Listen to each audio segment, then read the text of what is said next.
everybody. Welcome to Prosperity Playbook. We are four friends who came together. We were having some conversations about all the things that we didn't learn about in school and what we've learned since. And we realized that this actually needed to be a podcast because all of these conversations we were having are pretty important. And we feel like we want to share that with you. So we're going to jump right in here. And on our first episode, we're going to talk about money and why it's actually so hard to talk about money. Money's terrifying to talk about. So I'm a mortgage loan officer, so it is literally my job to talk about money. So it's not hard for me to talk about. But this all came up because we were talking about how growing up it's been different, and conversations with our kids it's been hard to talk about money.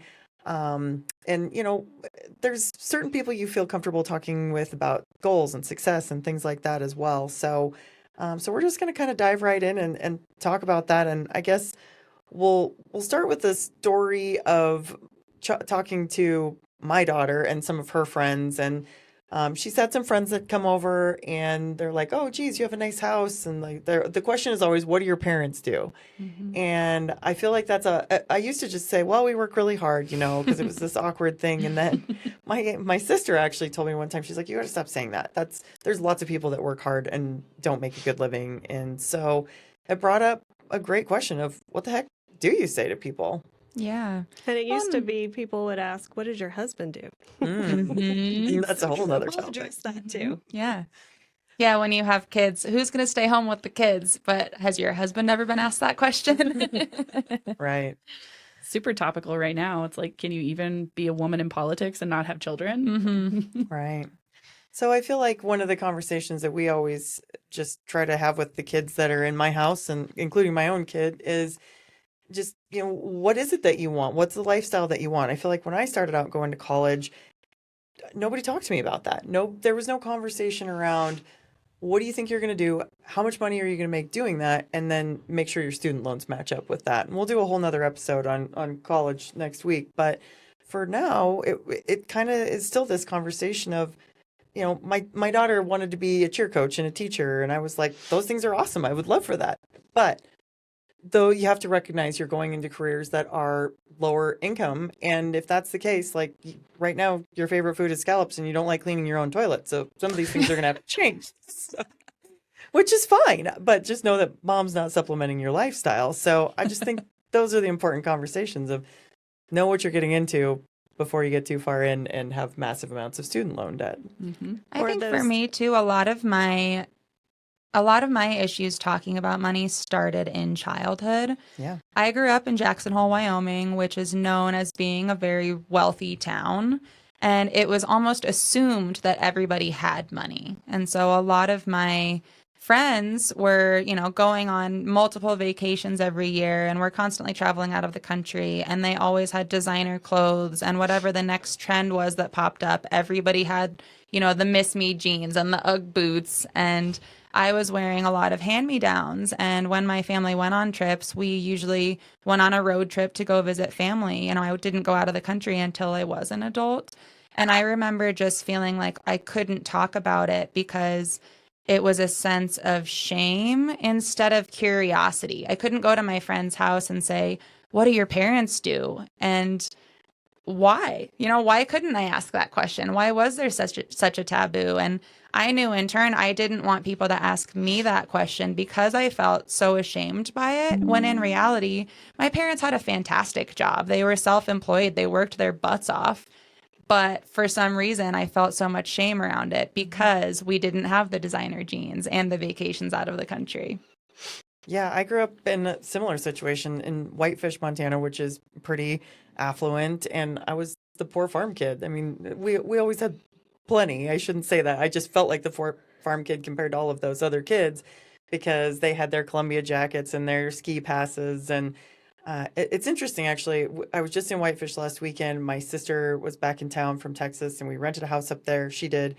And, you know, we were on the lake, and that wasn't the Whitefish I grew up in. Like, I didn't even know that fancy lake houses and fancy boats existed. And it just wasn't our world. And nobody talked about what you wanted to do when you grow up, as in like what lifestyle and how much money do you want to make. And I think you're right. You know, that was a taboo thing. You don't ask people how much money they make. And like I said, luckily I get to do that every day. I get to talk to people about that. But I think it's important.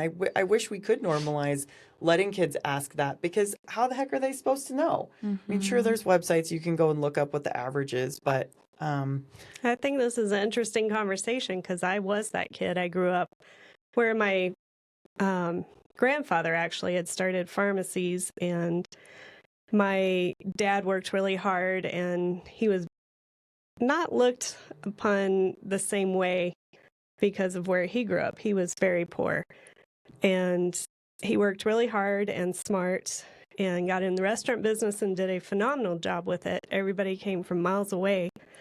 But I was looked at as the kid that had everything, and money grew on trees for me, and it was very hurtful. So I figured out then I wanted to learn the value of money and how to make it myself. I moved to Montana to start my own career, so did my sister, so that we didn't ride on their coattails, and created our own stream of money. And I got very resourceful and creative with starting businesses and monetizing things so that I could support myself and never have to depend on anybody else. That's amazing, Courtney. Yeah, well, and it's really beautiful to hear that perspective from such a different place than where I was, because I have the same perspective where I was like, I want to have all the opportunity in the world for myself because I haven't had that in the past. So it's really beautiful to hear you say, well, just because this has been handed to me doesn't mean that I don't have to do something to earn something for myself too. That's really beautiful.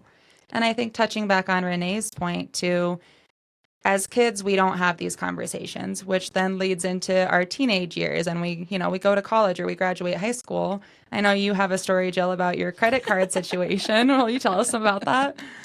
Sure. I mean, growing up in high school, I just remember, like we would go shopping and it would get charged on a card, but we never really talked about budgets, and we never really talked about like how you manage your finances and how you handle credit cards and what that does for you. And when I was a kid, similar to Courtney, my parents both worked. My mom was a nurse and a jack of all trades. She was also a commercial artist. She just always had projects going on. And my dad was a manufacturer's rep, so he was in sales, did amazing work, and he owned his own company. And so I definitely saw the value of hard work and how that correlated with your what you were bringing in as far as a salary. But we never really sat down and talked about the logistics of money. And so I ended up in my 20s, in a lot of credit card debt because it was fake money. You open a card for these great rewards. Sweet, I've got a $10,000 limit. Let's go. Challenge accepted. What's that even mean? Yeah. I still remember being in high school, and I had just set up an account because I had gotten a job at a restaurant as a hostess, which then turned into working as a server. But I remember that I was so excited because the bank that I went with, they would like reimburse you for any ATM fees that you incurred, right? And so I didn't understand that the money that you saw in your account might already be accounted for with purchases that you'd already made where the charge hadn't fully gone through yet. And so I remember getting overdrawn and being so completely mortified and having to go to my parents to bail me out because I didn't understand the lag time between making a purchase and having it actually leave your account. And I think it's a lot better now. Granted, because not to date myself, but this was many years ago. And so It's real time now. yeah, now it's pretty much immediate. But back, 15, 20 Back years in the ago, day. it was not quite that. So it was definitely a learning lesson for me with the financial side of things, having to get myself out of that situation and having to determine what a true budget looked like. I think that's exactly the point of what we're doing this, is we've had to get ourselves out of some sticky situations. And if we can share the knowledge of how maybe we did that and help you guys, then all the better. Britt, I know you've got a story about that. I'm very fortunate to be with a partner that had a very healthy financial background with his family.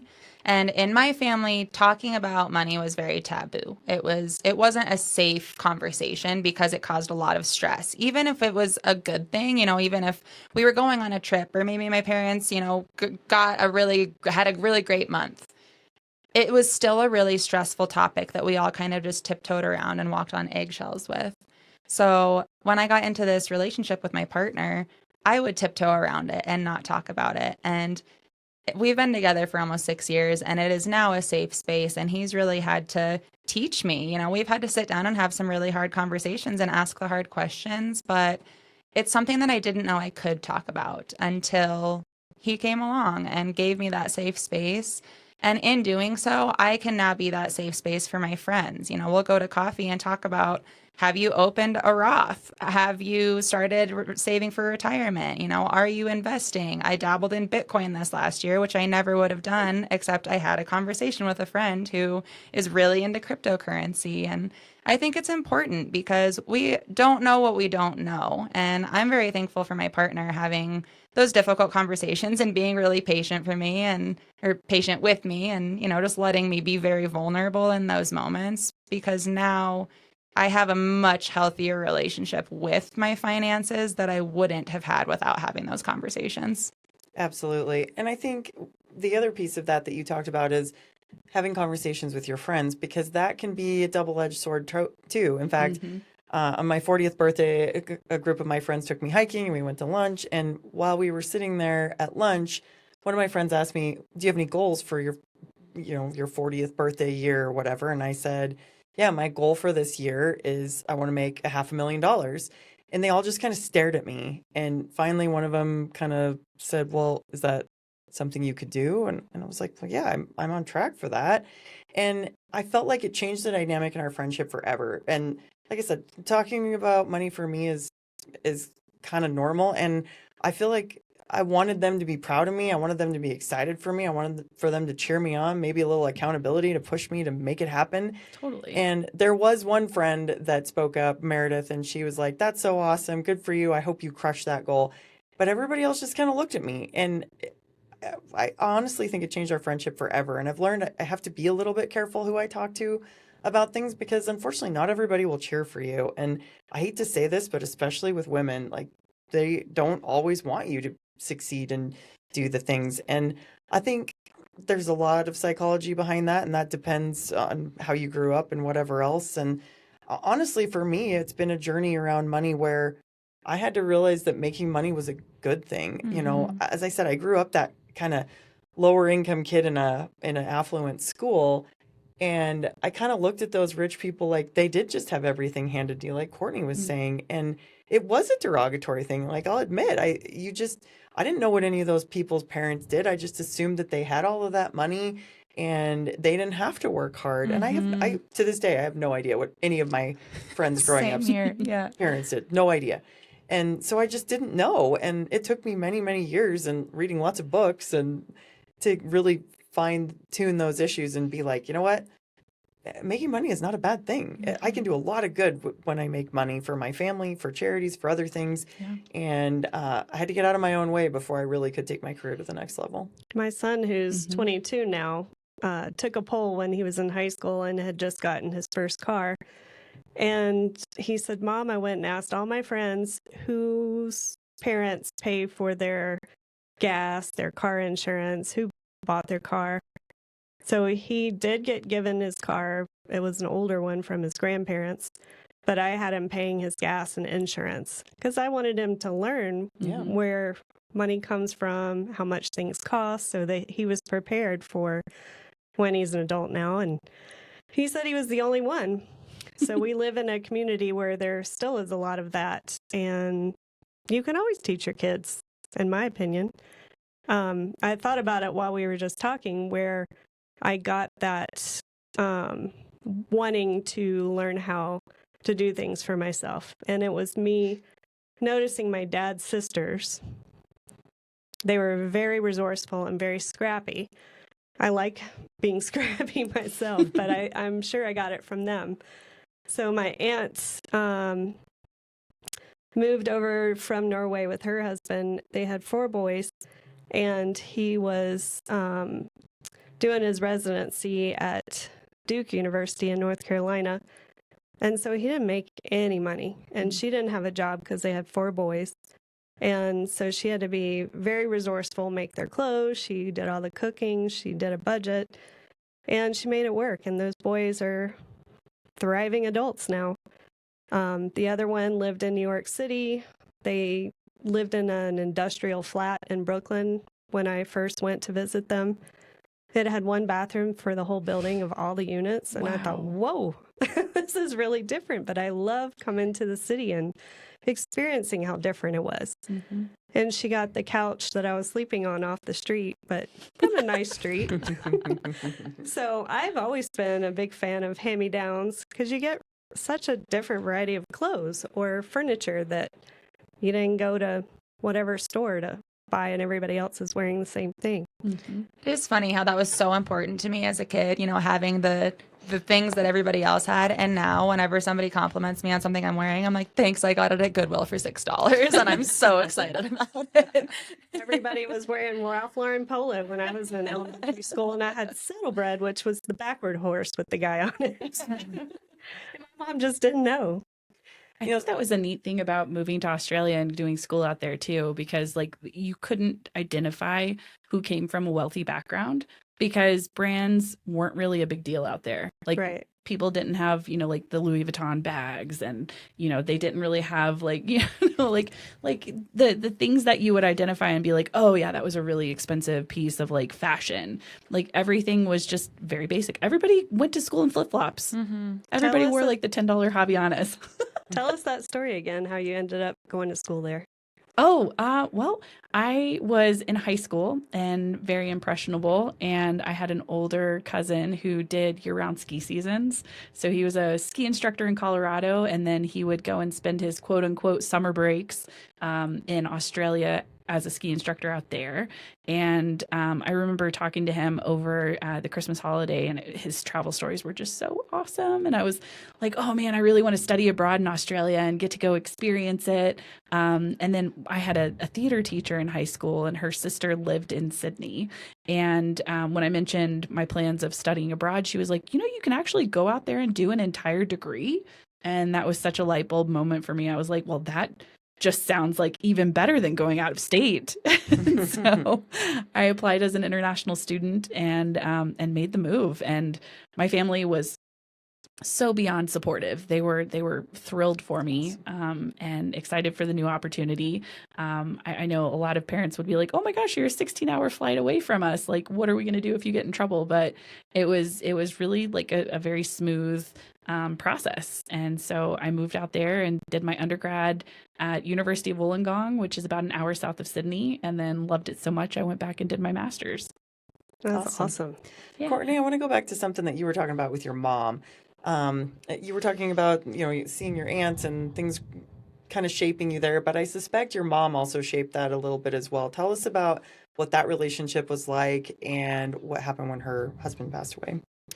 Well, growing up in South Carolina, it was very different than being a kid that grows up on a farm. You're just expected to get an MRS degree, which means you get married and you're a missus of somebody else. And that was not remotely appealing to me.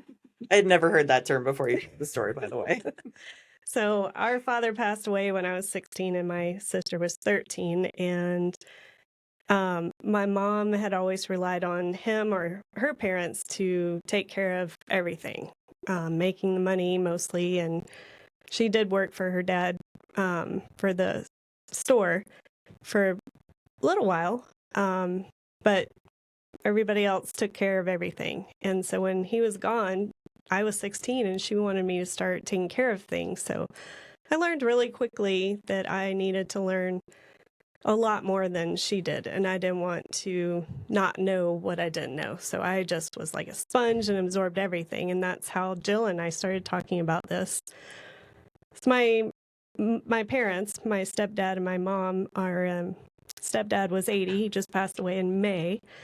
And mom's 78. And we just didn't know what we didn't know. And I kept trying to help them be prepared with their will, their estate planning, all of the things that we needed to know for when somebody's incapacitated.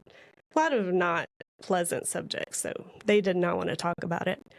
So we're now dealing with things that we could have dealt with before, but I told Jill, hey, I didn't know what I didn't know, and I think a lot of people are in the same boat.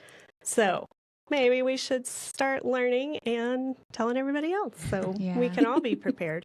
I think that as women, we're put into a box pretty often, but just as human beings, we're kind of unknowingly put into a box because, like you said, you didn't know what you didn't know. Why didn't we know those things? Why aren't we taught these things? You know, we're not taught that we even need these things or who to contact when we need them, where to go. And so we all just kind of blindly stumble through life learning things as we go. And here we are sharing it with one another. So hopefully not everyone has to stumble. Yes, or you're told you're too young to have to talk about those things and have those things in place. And you don't need to worry about that yet. Yeah, then something happens and you're unprepared. Yeah. I think that's a big thing. I don't think you're ever too young to have those conversations. Agreed. And I think part of that taboo comes from some of the older generations. They didn't want to talk about what they had or didn't have as far as assets or debt. And so these conversations around wills and trusts and estate planning just aren't happening. And I'm hopeful that this will inspire that to change a little bit, because I can tell you, when people have their stuff together and they have those wills or trusts and like their healthcare directives, if something does happen, it's everything. I mean, I can't tell you how many clients that I see that don't have that or don't have a little bit of life insurance even. I mean, if you own a home, you better have life insurance. If you have a family, you better have life insurance. Like, there's very few people out there that I think shouldn't have life insurance. I think it's one of the most cost-effective things that you can do to protect your family or to pass generational wealth. But Britt, you're a life insurance agent. Can you weigh in on that? The amount of people that unfortunately I have talked to, the amount of my clients who have had somebody pass away and they call saying, please tell me that they had life insurance, and nope, they didn't. You know, to be cremated or to be buried at minimum costs anywhere between $8,000 to $15,000. And that's typically just for the basics. You know, if you want to have anything upgraded, if you want to make it beautiful, if you want to get an awesome casket, a really nice tombstone, it can be much more expensive than that. And so at the bare minimum, you know, just have enough to cover your funeral. But especially living in Bozeman, Montana, there are very few people I know that don't have debt. So, you know, not only are you passing away, but what are you leaving to the people that you love? Are you leaving mortgage payments and credit cards and car payments? That stuff doesn't just miraculously go away. So I think that's a tough conversation, but one that's very important. And life insurance can be a lot cheaper. It's always weird to talk about. Nobody thinks that they're going to die. You know, we all know we're going to die eventually, but of course it's never going to happen anytime soon. And so it becomes so taboo. It's always interesting when I have people in my office and I just have to ask, have you ever thought about this? Do you want to be buried or cremated? And people always kind of giggle nervously. And every once in a while, somebody will say, oh, you know, just throw me on my horse and slap its butt. And I don't want to do anything that involves going into the ground. And so it's, you know, it's an interesting conversation that I think a lot of people have never had before. Viking funeral. Yeah, exactly. Yep.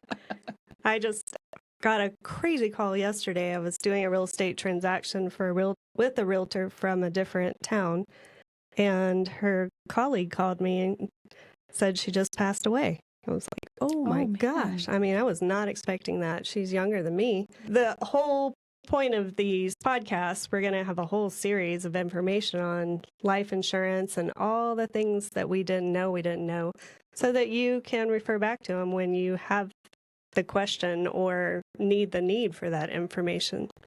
So stay tuned. Next time we're going to talk about college isn't for everyone. Absolutely. Yeah, we'll have a good conversation around why college isn't maybe the be-all, end-all anymore. Thank you so much for tuning in, and here's to empowering each other one story at a time.